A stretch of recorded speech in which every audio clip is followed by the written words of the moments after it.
24 hours in Port Royal, the wickedest city on earth. It is 6 in the morning and the sun is already doing damage. The harbour is the most important anchorage in the Caribbean, possibly in the entire Western Hemisphere, and it looks the part. More than 2,000 buildings crowd onto a spit of sand roughly the size of a modest modern airport. Ships from a dozen nations rock at anchor. The smell coming off the water is tar, fish, bilge, and gunpowder. The smell coming off the streets is everything else. You have 24 hours here before the next ship leaves. Spend them carefully. Port Royal is generous with its pleasures and ruthless about collecting what it is owed. In this video, I use modern AI tools to bring historical maps, period illustrations, and contemporary accounts to life, moving through Port Royal's streets at ground level, shifting perspective, imagining what it felt like to be here at the exact moment this city was the most extraordinary place in the Atlantic world. The goal is not just to look at what Port Royal was, it is to spend a day inside it, hour by hour, and understand how a city built on sand and stolen silver managed, for 40 years, to be the most consequential port on Earth. If you stay until the end, we'll look at what became of it. Because what became of Port Royal is the part that stays with you. Before we step into the streets, it helps to understand how this city came to exist at all, because Port Royal was not planned. It was improvised.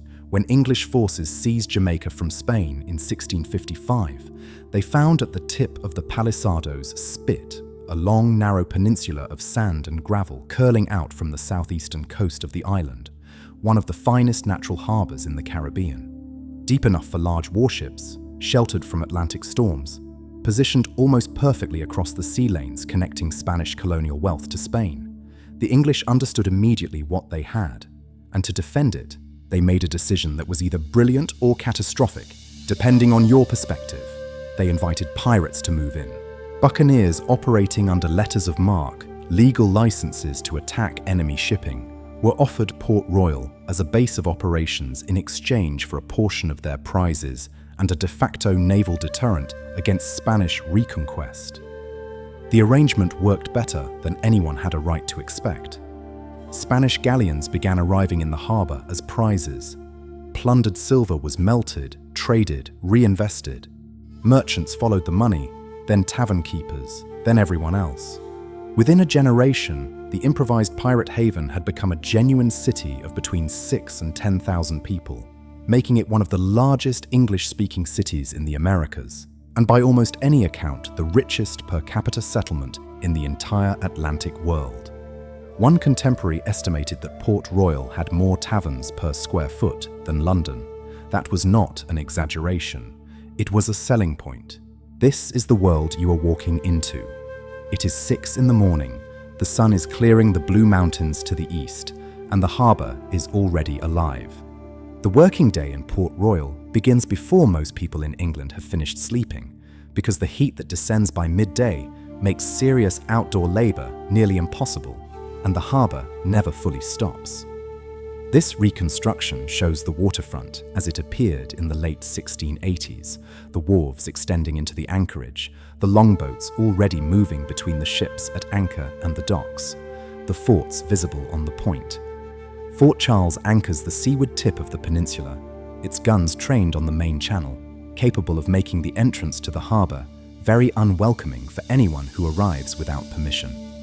It was garrisoned by English soldiers who were underpaid, frequently ill with tropical fevers, and supplemented in their defensive duties by the same privateers the fort was theoretically policing. The arrangement was messy, and it worked. The cargo being unloaded this morning reflects what Port Royal actually was at its core, the clearinghouse for the Caribbean's unofficial economy. Logwood from the Bay of Campeche, indigo from Guatemala, hides from the Yucatan, cacao, cotton, tortoiseshell, and alongside the commodity goods in quantities the customs records significantly understate, the prizes, silver plate, coins, trade goods, raw bullion, wealth extracted from Spanish shipping by men who spent the rest of their time in the city's taverns, turning it back into rum and debt. The merchants who bought these prizes at the docks asked very few questions about where they had come from. Questions were bad for business. Standing here at the waterfront watching the morning unloading, you would have heard half a dozen languages inside of 5 minutes. English and Spanish, obviously, but also French, Dutch, Portuguese, Creole languages in early forms that had no written equivalent yet, the languages of enslaved Africans who had been brought to the island in numbers that were already, by this point, reshaping the entire demographic character of Jamaica. Port Royal was not only a pirate haven, it was a slave port. The same wharves that received stolen silver also received human beings sold as property, and the same merchants who profited from one profited from the other. The city's wealth was not separable from either trade. That is part of the full picture, and it does not get softened by the romanticism that tends to attach itself to this place. By 8 in the morning, you have moved off the waterfront and into the streets, and the thing that strikes you first is how vertical the city is for a place built on sand. Port Royal had developed a recognizable urban density that visitors consistently described with a mixture of admiration and alarm. Brick buildings, 4 stories tall on streets narrow enough that neighbors on opposite sides could lean out their windows and hold a conversation. The bricks were brought in as ballast in the hulls of ships. One of the reasons the city was so densely and solidly built is that the raw material kept arriving for free as a side effect of the shipping trade. Taverns, merchant houses, counting rooms, goldsmiths, chandlers, sailmakers, brothels, often in the same building, sometimes on the same floor, the moral geography of the city so compressed that it was difficult to tell where commerce ended and everything else began. This image shows one of Port Royal's central streets as reconstructed from period accounts and the Archaeological Record. Archaeologists have been excavating the submerged portions of Port Royal since the 1960s, and what they have recovered is extraordinary. Intact rooms sealed by the earthquake, their contents in place, preserved under water and silt in a way that above-ground ruins almost never are. Pewter plates, wine bottles, a pair of navigational dividers, a watch, its hands stopped at the moment of the earthquake, though the exact time recorded has been disputed. Surgical instruments, tobacco pipes, the mundane material of daily life, sealed at a specific moment in time, waiting 3 centuries to be examined. Port Royal is one of the most archaeologically rich sites in the Caribbean, precisely because of how it was destroyed.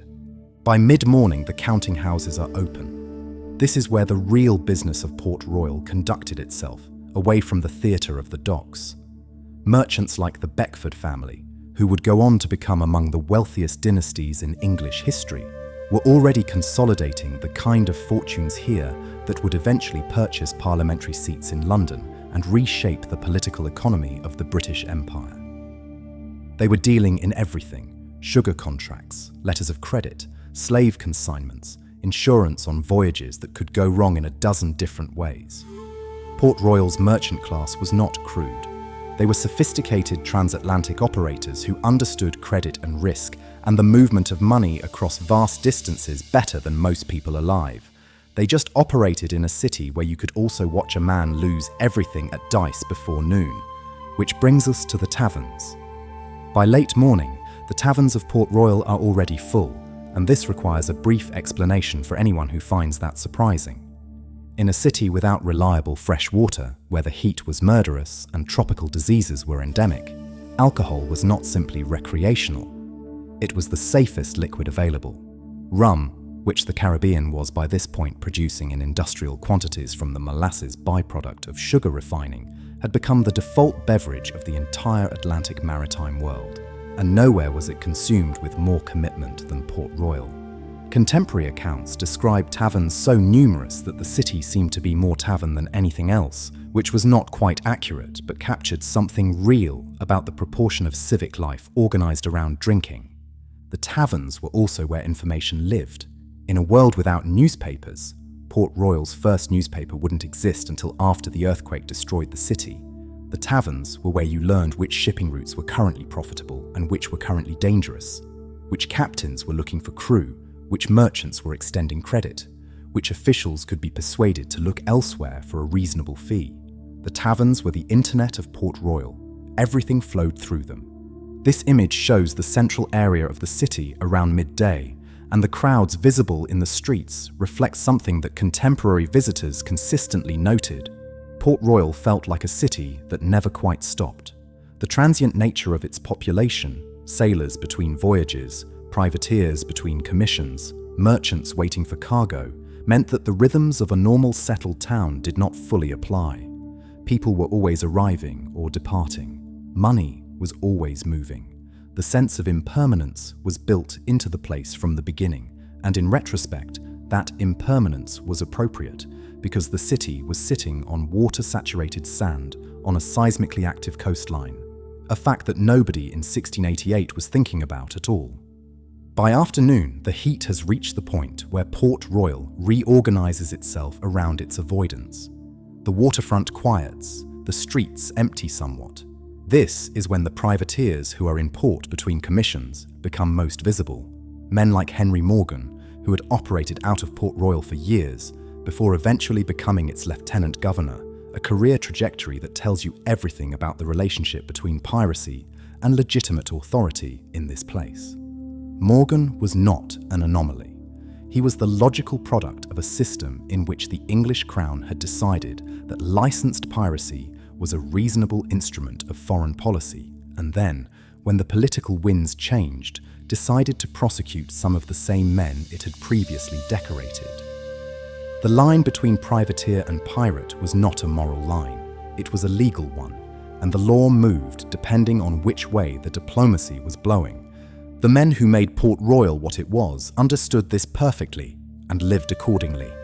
They spent their prize money while they had it, because there was no guarantee they would have it long.